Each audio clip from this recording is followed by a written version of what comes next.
கோபுரம் டிவி நேயர்களுக்கு இனிய வணக்கம். இன்று பிறந்தநாள் காணும் மற்றும் மணநாள் காணும் அத்துணை சகோதர சகோதரிகளுக்கும் எங்களது இனிய வாழ்த்துக்கள். பாபாவின் ஆசிகளோடு பல்லாண்டு காலம் நீங்கள் எல்லா வளங்களும் செல்வங்களும் பெற்று நலமுடன் வாழ வாழ்த்துகிறோம். பாபா அழைக்கிறார்.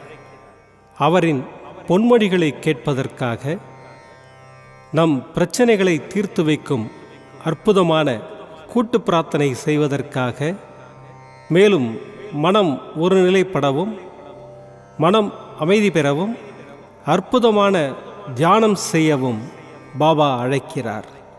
பாபா நம் கரங்களை பிடித்து அழைத்துச் சென்று அற்புதம் நிகழ்த்தவிருக்கிறார்.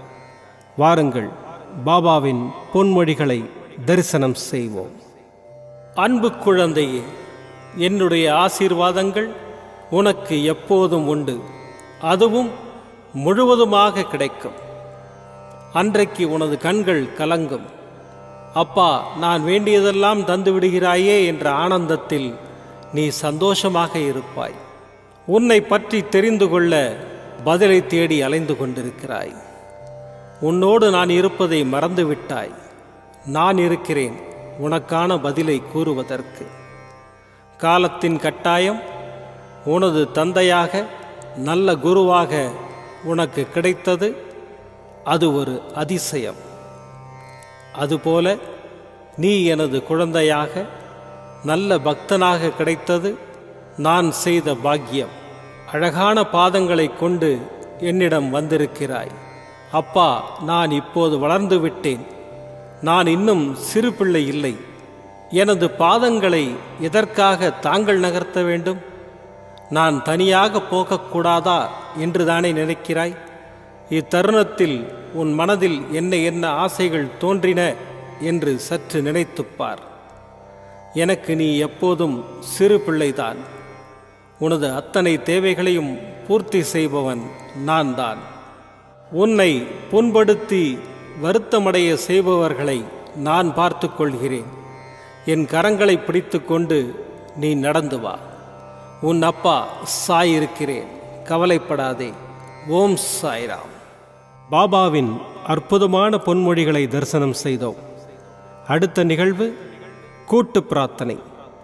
நம் மனநலன் சார்ந்த பிரச்சனைகளுக்காகவும், உடல் நலன் சார்ந்த பிரச்சனைகளுக்காகவும் மற்றும் நம் அனைத்து விதமான பிரச்சனைகளுக்காகவும் சாய்நாதரிடம் கூட்டு பிரார்த்தனை செய்வோம். வாருங்கள், இந்த அற்புதமான கூட்டு பிரார்த்தனையை செய்வோம். பிரார்த்தனாஷ்டகம். 8 பிரார்த்தனைகள். சாந்தமான மனம் கொண்ட சாயிநாதரே, அறிவின் சிகரமே, அன்புள்ளம் கொண்டவரே, கருணை கடலே, உண்மையின் இருப்பிடமே, மாயை என்னும் இருளை அகற்றுபவரே, ஜாதி மத பேதங்களுக்கு அப்பாற்பட்டவரே, எங்களின் புரிந்து கொள்ளும் திறமைக்கு அப்பாற்பட்டவரே, அன்பின் இருப்பிடமே, ஷீரடி வாழ் இறைவனே, என்னை காப்பாற்றும், என்னை காப்பாற்றும். ஞான சூரியனே, ஞானத்தை வழங்குபவரே, பக்தர்களின் மனங்களில் உலவிடும் பரமஹம்சரே, அனைத்து நன்மைகளுக்கும் காரணமானவரே, தங்களை சரணடைந்தவரை காப்பவரே, படைக்கும் தொழில் புரியும் பிரம்மாவும் காக்கும் கடவுளான விஷ்ணுவும் நீங்களே. 3 உலகங்களையும் யுகங்கள் முடிவில் தன்னுள் ஐக்கியமாக்கிக் கொள்ளும் ருத்திரனும் தாங்களே. நீங்கள் இல்லாத இடம் இந்த பூமியில் ஏது? எல்லாம் அறிந்த இறைவன் நீங்கள். எங்கள் எல்லோரின் இதயங்களிலும் வசிப்பவரும் நீங்களே. எனது எல்லா குற்றங்களையும் மன்னிக்க வேண்டும் என்று வேண்டி கேட்டுக்கொள்ளுகின்றேன். அலை அலையாய் தொடர்ந்து வரும் சந்தேகங்களையும் மனமயக்கங்களையும் போக்குவீராக. நீங்கள் கோமாதா, நான் பிறந்த இளங்கன்று. நீங்கள் சந்திரன், நான் சந்திரகாந்த கல்.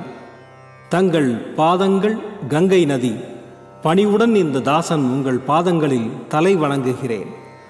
உங்கள் கைகளை என் தலைமீது வைத்து ஆசை கூறுங்கள். என் கவலைகளும் துன்பங்களும் பறந்தோடட்டும்.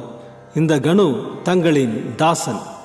இந்த 8 துதிகளையும் கூறி நான் உங்களை சாஷ்டாங்கமாக நமஸ்கரிக்கின்றேன். எனது பாவங்கள், துன்பங்கள் மற்றும் ஏழ்மை நிலை இவை யாவும் உடனடியாக விலகி ஓடட்டும். ஓம் சாய்ராம். ஓம் சாய்ராம். ஓம் சாய்ராம். அற்புதமாக கூட்டு பிரார்த்தனை செய்தோம்.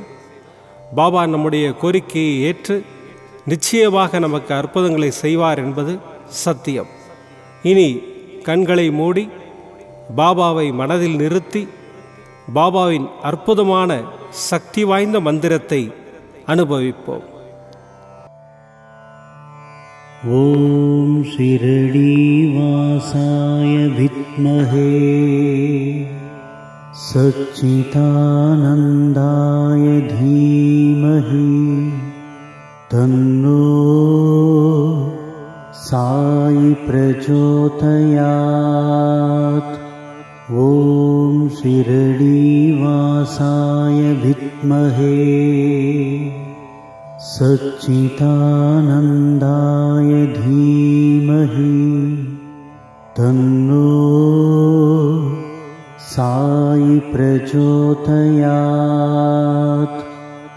ஓம் ஷிரடி வாசாய வித்மஹே சச்சிதானந்தாய தீமஹி தன்னோ சாய் பிரச்சோதயாத். ஓம் ஷிரடி வாசாய வித்மஹே சச்சிதானந்தாய தீமஹி தன்னோ சாய் பிரச்சோதயாத். ஓம் ஷிரடி வாசாய வித்மஹே சச்சிதானந்தாய தீமஹி தன்னோ சாய் பிரச்சோதயாத். ஓம் ஷிரடி வாசாய வித்மஹே சச்சிதானந்தாய தீமஹி தன்னோ சாய் பிரச்சோதயாத். ஓம் ஷிரடி வாசாய வித்மஹே சச்சிதானந்தாய தீமஹி தன்னோ சாய் பிரச்சோதயாத். ஓம் ஷிரடி வாசாய வித்மஹே சச்சிதானந்தாய தீமஹி தன்னோ சாய் பிரச்சோதயாத். ஓம் ஷிரடி வாசாய வித்மஹே சச்சிதானந்தாய தீமஹி தன்னோ சாய் பிரச்சோதயாத். ஓம் ஷிரடி வாசாய வித்மஹே சச்சிதானந்தாய தீமஹி தன்னோ சாய் பிரச்சோதயாத். ஓம் ஷிரடி வாசாய வித்மஹே சச்சிதானந்தாய தீமஹி தன்னோ சாய் பிரச்சோதயாத். ஓம் ஷிரடி வாசாய வித்மஹே சச்சிதானந்தாய தீமஹி தன்னோ சாய் பிரச்சோதயாத். ஓம் ஷிரடி வாசாய வித்மஹே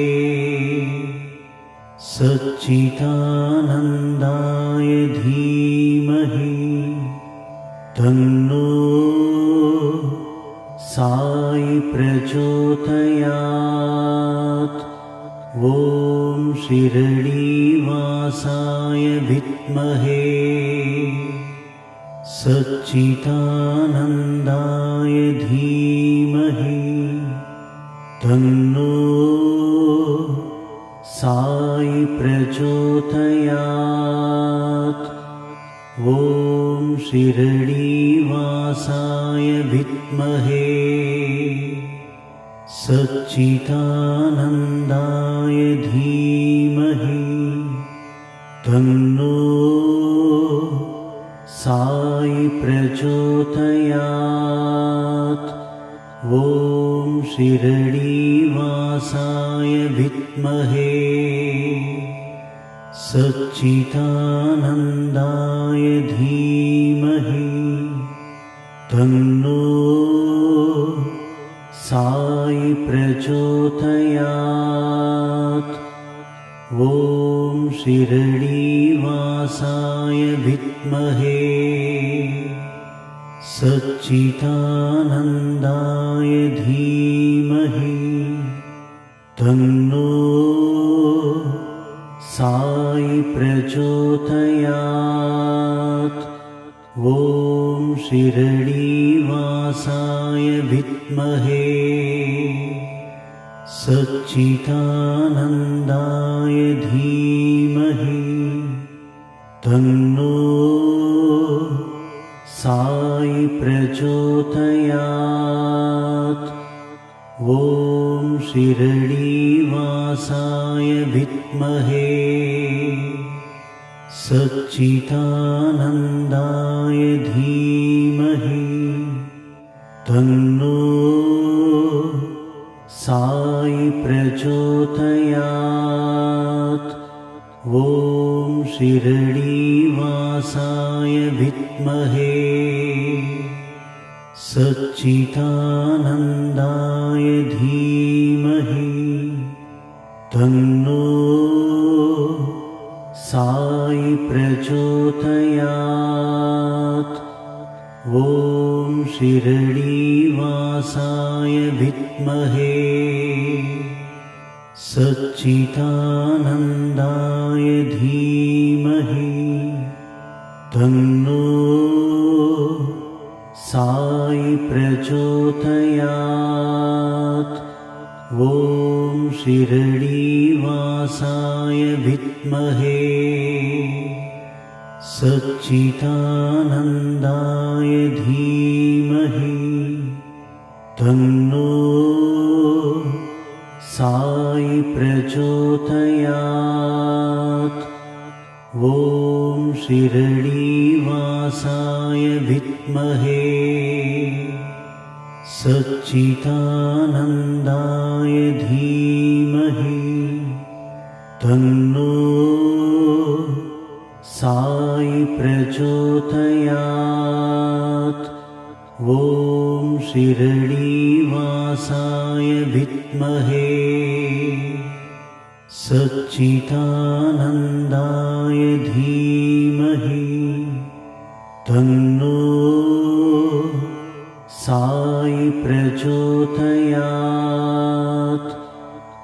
ॐ शिरडीवासाय विद्महे सच्चिदानन्दाय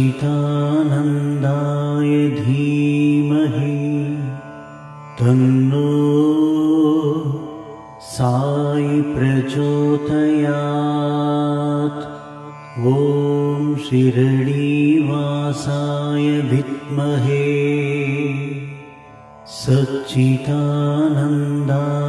धीमहि तन्नो साई प्रचोदयात्।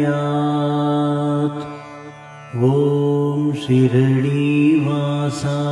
विद्महे सच्चिदानन्दाय धीमहि तन्नो साई प्रचोदयात्। ॐ शिरडीवासाय विद्महे सच्चिदानन्दाय धीमहि तन्नो साई प्रचोदयात्। ॐ शिरडीवासाय विद्महे सच्चिदानन्दाय धीमहि तन्नो साई प्रचोदयात्। ॐ शिरडीवासाय विद्महे सच्चिदानन्दाय